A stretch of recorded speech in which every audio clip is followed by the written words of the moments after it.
So Koyuki is having to move on to another deck. It looks like this turn, or this in game 3, he's going to be playing his Druid deck. So let's take a look at that real quick. And the disappointing thing for Koyuki here is that he just lost with, I'm sure, his favorite deck. I'm pretty sure now his, like, what he would consider his strongest deck is now out. And that's a problem for him. Yeah, because he's left with now his Druid deck, which is looking very similar to the other Druid decks we've seen so far, except it has an Ancient of War. Wow. So he's gone with, instead of getting rid of both of them because of the prevalence of Black Knight, he's actually got one in there, and that's going to be scary because he knows at this point well, actually, no, Savjz is not playing a Black Knight in that Rogue deck, and he hasn't seen one yet. So actually, this might turn out really well, because if he can get to turn 7 and play that thing, that's going to be really tough for Savjz to deal with. Yeah. So, and even if he thinks, because he hasn't seen every card in Savjz's Rogue deck, even if he has one, he has 2 Defender of Arguses in his Druid deck, and you never know. He might be thinking, oh well, maybe I can bait out the Black Knight, yeah, and then get my Ancient of War out there. So yeah, could be really interesting. Could work out for him. Other than that, it looks pretty typical to everything else. We've got all the same kind of control elements: 1 Starfall, 2 swipes. Now here's one interesting thing about this deck too. He does not have the combo, which is now I can't remember the name of it. It is the 6 mana cost. Let's see if I can pull this up. It is the Druid card that costs 6 mana, and it is it drops 3 2/2 trees. Because he does have the Savage Roar in there. So why can't I remember the name of this card? Yeah, I'm drawing a blank as well. I historically, as you're averted to rogues, I'm quite averted to druids. So okay. So you don't play a lot of druid. Well, this is actually in the current meta. This is a very popular. This is a very popular card because basically what it does is it allows you to, for 9 mana, do a sudden 14 damage, and that's a big deal. And basically what you do with the current druid deck is you try to get your opponent down to 14 throughout the normal play of the game, and then you suddenly are able to drop this big combo. So let me go and pull up what that card is because it's pretty important. And it's weird that he's playing Savage Roar without it. That's why that's the first thing that I noticed is that, oh, he's got the Savage Roar. Force of Nature is the name of the card. Force of Nature, okay. Summon 3 2/2 treants with charge that die at the end of the turn. Yeah, so basically, you summon those, and then you Savage Roar, which gives your hero +2 attack as well. So those all become 4/2s, and they do 12 damage, and then you do 2 damage with your hero. So it's 14 damage all said and done. So that's interesting that he's got the Savage Roar without that card. Yeah, I'm wondering what he's planning to use that with. Yeah, I mean, he does have a good amount of cheaper minions he can play. He's got the Novice Engineer, the Earthen Ring Farseer, the Harvest Golems, and even if you want to get into 4-drops, the Defender of Arguses and Keeper of the Grove. So maybe he's hoping that he can just load up the board with them. Yeah, if he has anything on the board, it's like a mini Bloodlust. So it's actually a really strong card either way, because for 3 mana, you do one less of the plus attack than the Bloodlust, which is 5 mana. However, you also give +2 to your hero. So, you kind of make up for that that -1 in the attack with the +2 on your hero. So it's actually a very powerful card regardless, whether you have the Force of Nature or not. In the early days of Hearthstone, I liked having just 1 Bloodlust in with my Shaman deck, just for mid-game if I was at a point where I couldn't trade with my opponents. So sometimes I would include 1 Bloodlust just to set myself up for a nice board clear / trade situation. And Koyuki might be doing the same thing here. That's very possible that he's just putting this in here as kind of a, just a safety mechanism. Like, okay, I'm in a bad situation. I can't trade with everything on his board. I can also pull the Savage Roar out and do that, or I can use it as a finisher. So it's, it's got a little bit of a dual purpose maybe. Yep. And I'm interested to see how this deck plays because it is a little bit different than the Druid decks we've seen so far. Yeah, absolutely. So let's get right into Game 3 now. Score is 2 Savjz, 0 Koyuki.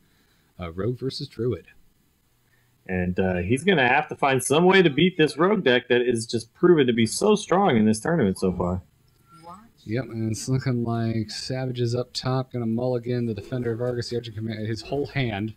There it goes. Whereas Koyuki's going to keep that Keeper of the Grove and the Wild Pyromancer. Koyuki's opening hand, not wonderful. Yeah, but he does. I mean, I know that holding on to that Keeper might seem a little strange, but it's such a powerful card on turn 4 because it generally will 2-for-1. It'll kill something and it'll put a 2/4 body on the board.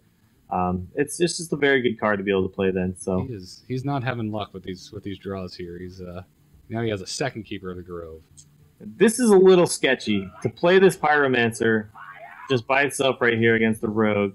Sets yourself up for the backstab any 2-drop play or the coin SI7, and there is the coin SI7. Ouch! There goes my Pyromancer. And plus, also now Savjz is aware. He smells blood in the water. Koyuki does not have a wonderful opening hand. Yeah. Now he's going to attack the SI7, I believe. Yeah. So this is going to alert Savjz to the fact that a Keeper of the Grove is coming.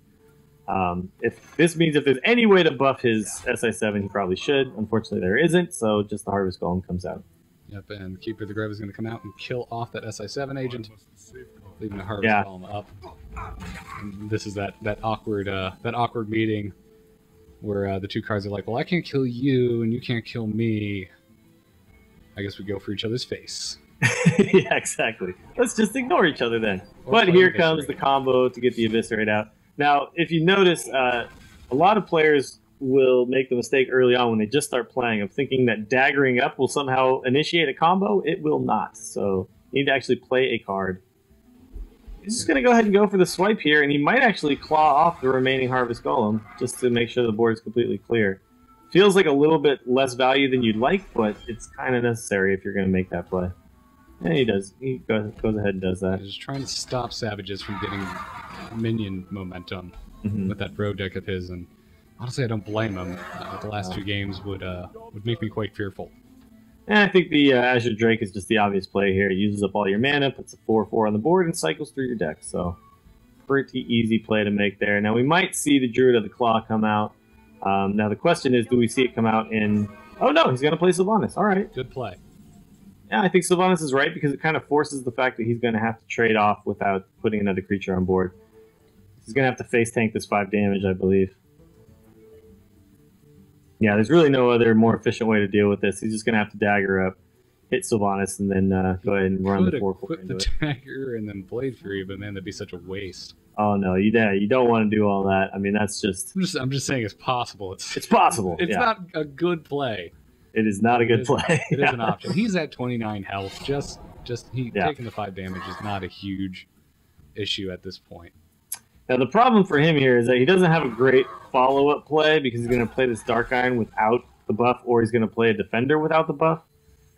Dark Iron is preferable because it, obviously it only buffs 1 creature. It's a stronger body, and it's just a better use of your 4 mana here, I think. So there it is. Yep. Before we changed the Dark Iron too, if your opponent had a minion out and you wanted to play Dark Iron on with you having no minions, it was not a good situation because you had to. Oh yeah, you had to buff something else. You had to put that buff somewhere if there's a minion out, so you ended up giving your opponent 2 permanent attack on one of his minions. But with the change, you can actually do that, and it's fine because it falls off at the end of the turn. Yeah. Now he drew another Dark Iron, which is a fantastic draw because you can go ahead and get rid of this with no problem. I wonder if he's considering another way to do it, though, which I think I'm a little surprised about if that's what he's going to go for. He wants that Dark Iron to live. Yeah. Well, that makes a lot of sense to go ahead and Defender it up, and then you can still... I mean, you face tank another 4 damage here, but still not really... He's not really in the danger zone yet, so... But and he can re-dagger and then be ready for Deadly Poison on the next turn. Re-dagger and pass the turn to Koyuki, who he has some options in his hand, but nothing that actually deals with the board. No, there's no real great way to deal with everything that's on the board. Now the problem here is if he plays the Novice Engineer, he goes down 2 mana.